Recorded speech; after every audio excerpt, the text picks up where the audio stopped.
This is a story about a man who survived when everyone else died. Not because he was lucky, but because something inside him refused to let him go. And the only one who truly witnessed what he became was his dog, who survived for a very different reason. Before everything ended, the village was ordinary, full of small routines and quiet lives, and he was just another person among many, someone no one would ever remember if things had stayed the same. But that winter changed everything in a way no one could have imagined. It began slowly, almost harmlessly, with a few people coughing and complaining about weakness, and no one thought much of it because sickness in winter was nothing new. But within days it became clear that this was something else, something faster, something that did not follow the rules they understood.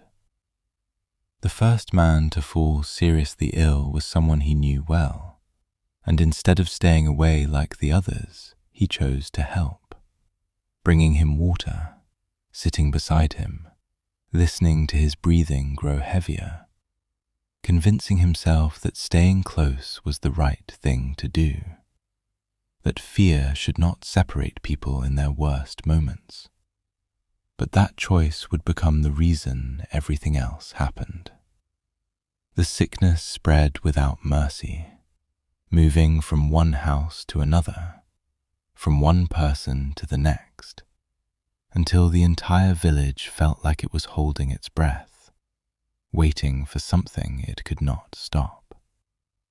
Within 3 days, voices disappeared, doors stopped opening, and the silence that followed was not peaceful, but empty, as if life itself had been erased rather than ended. He waited to get sick like everyone else, expected the same fever, the same weakness, the same inevitable end. But it never came. And at first he thought it was just a matter of time, that he was simply last in line. But as hours turned into days, he began to realize that something was different about him.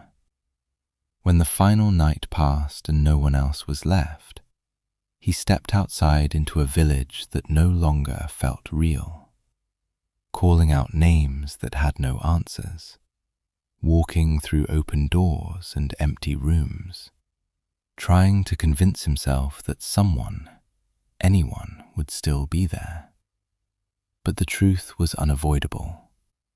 He was alone. It was on the second day of complete silence that he found the dog, hiding beneath broken wood near the edge of the village, barely alive, shaking from cold and hunger, its eyes wide with fear and confusion. And for a moment he saw himself in that animal, another living thing trapped in a place where everything else had ended. He approached slowly, expecting it to run, but it didn't.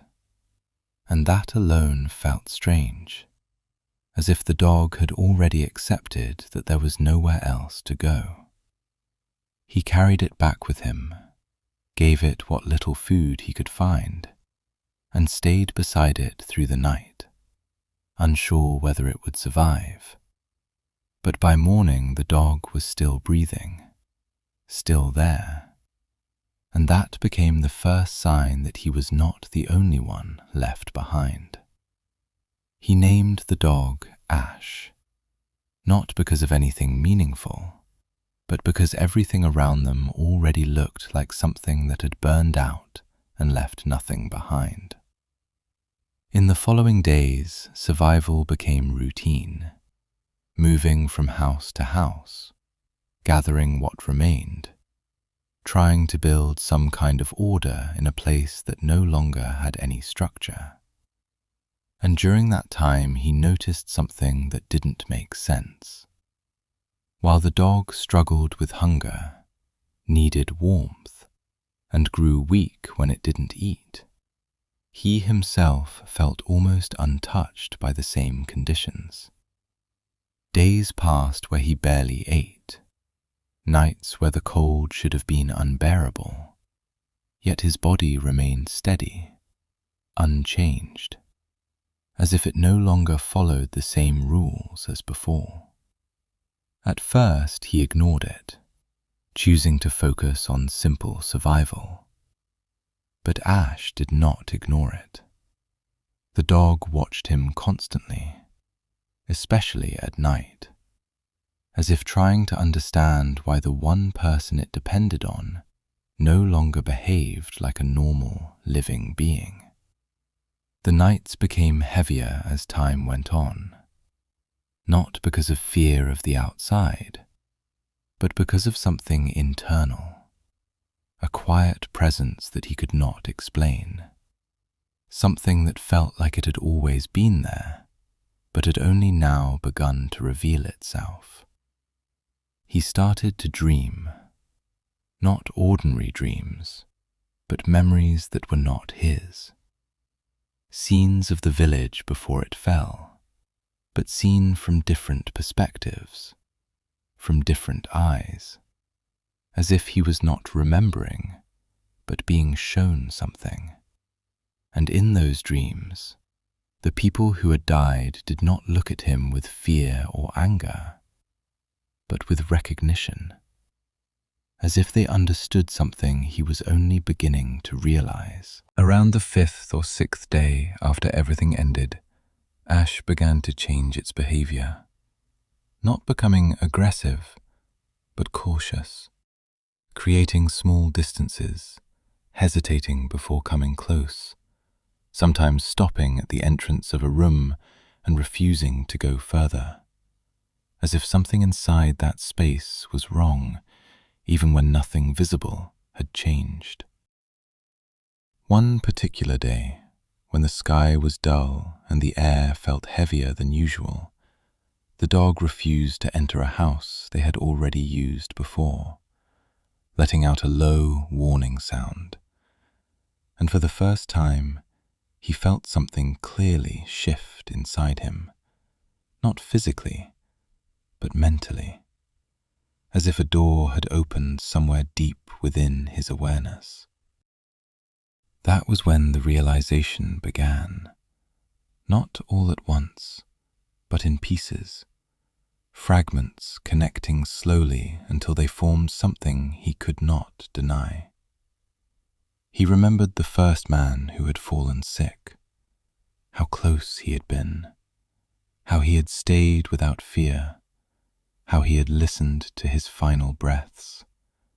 And in that memory, he understood that what passed between them was not just air, not just sound, but something else entirely. The sickness had not spread randomly. It had moved with purpose, searching, settling. And when it reached him, it did not destroy him, because it had found something it needed. He was not immune. He was suitable. That truth changed everything. The lack of hunger, the absence of cold, the strange calm that replaced fear, all of it pointed to the same conclusion. He was not surviving in the way he thought. He was being maintained. Ash seemed to understand this before he did, keeping its distance while still staying near, caught between loyalty and instinct, wanting to remain, but unable to fully trust what he had become. Days turned into something undefined, no longer measured by need or routine, but by a growing awareness that he was no longer entirely alone inside himself, and that whatever existed within him was patient, quiet, and waiting. Then, sometime later, maybe after a week or maybe longer, he heard something that broke the endless silence, faint at first, but unmistakable. footsteps, coming from beyond the forest.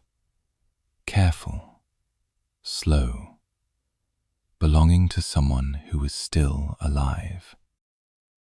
For a brief moment, a part of him reacted the way it used to, wanting to warn them, to stop them from coming closer, to prevent them from entering a place that should have remained empty.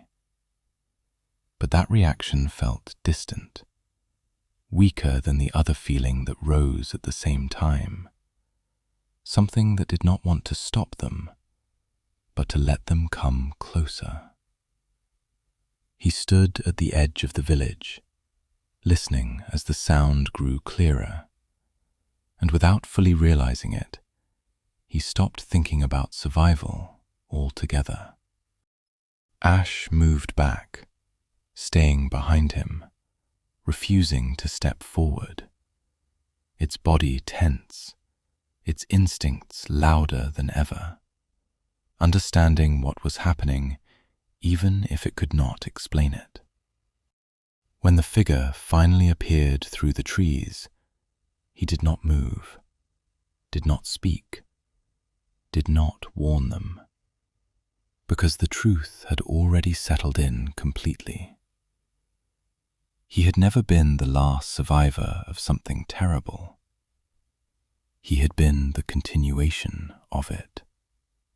And as the distance between them closed, he remained still, no longer wondering whether the person approaching would live or die, but knowing with quiet certainty that whatever had chosen him would not end with him, and that this time, just like before, it would not need to try very hard at all.